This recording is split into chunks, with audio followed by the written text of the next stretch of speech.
Hello நண்பா, எல்லாருக்கும் வணக்கம். இது மிஸ்டர் பிரதாப் டெக் சேனல். நான் உங்கள் பிரதாப். இந்த வீடியோவில் நம்ம பேடிஎம்மில் இருக்கக்கூடிய பேடிஎம் போஸ்ட்பெய்டை பற்றி பேச போகிறோம்.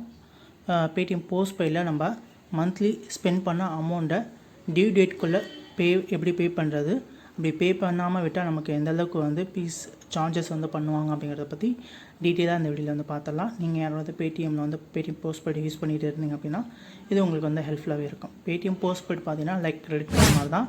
நீங்கள் ஒன்ஸ் அமௌண்ட் யூஸ் பண்ணிவிட்டு நீங்கள் டியூ டேட் வந்துச்சு அப்படின்னா அந்த அமௌண்ட்டை ரீபே பண்ணணும்.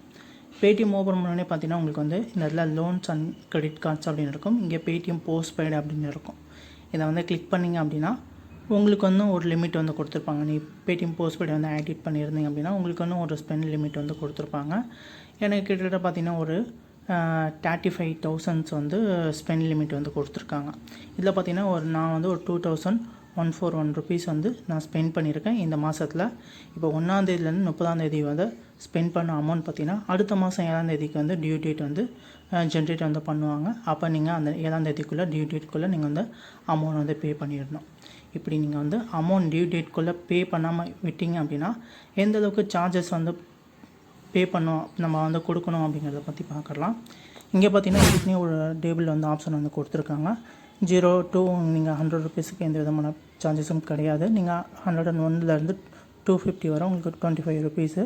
அது எப்படி லாஸ்ட்டாக பார்த்தீங்கன்னா 5,001லேருந்து அதுக்கு மேலே அமௌண்ட் ஸ்பெண்ட் பண்ணி நீங்கள் டியூ டேட்குள்ளே லேட் பேமெண்ட் பண்ணிங்க அப்படின்னா உங்களுக்கு 750 ரூபா வரை உங்களுக்கு லேட் ஃபீ சார்ஜஸ் ஸ்பெண்டிங் மந்த்லி நீங்கள் கொடுக்க வேண்டியதாக இருக்கும்.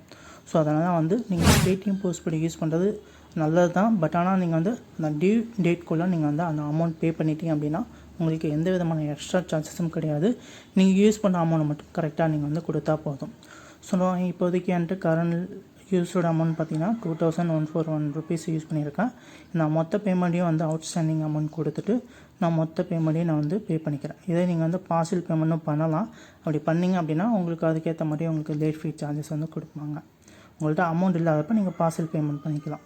நான் அவுட்ஸ்டாண்டிங் அமௌண்ட் கொடுத்து என்னோடய யூபிஐ மூலமாக என் பேங்க் அக்கௌண்ட்லேருந்து இந்த பேடிஎம் போஸ்ட்பெய்டுக்கு மணி ட்ரான்ஸ்ஃபர் பண்ணிவிட்டு நான் அந்த டியூ டேட் அமௌண்ட்டை நான் ஃபில் பண்ணிடுறேன். ஸோ இப்போதைக்கு பார்த்திங்கன்னா என்னோடய ஸ்பெண்டிங் லிமிட் எப்படி எனக்கு 35,000 மாறிடும். இப்போ என்னோடய பேடிஎம் போஸ்ட்பெய்டை ஓப்பன் பண்ணுறாங்க. இப்போ பார்த்திங்கன்னா எனக்கு ஸ்பெண்ட் லிமிட் 35,000 மாறிடுச்சு. இந்த மாதிரி நீங்கள் பேடிஎம் போஸ்ட்பெய்டை யூஸ் பண்ணி நல்லாவே பயன்படுத்தி கொள்ளலாம். இது எலக்ட்ரிசிட்டி பில், ரெண்ட் பில், இந்த மாதிரி நிறையா இதை நீங்கள் பேடிஎம் போஸ்ட்பெய்டை வச்சு நீங்கள் ஸ்பெண்ட் பண்ண முடியும். தேங்க்யூ.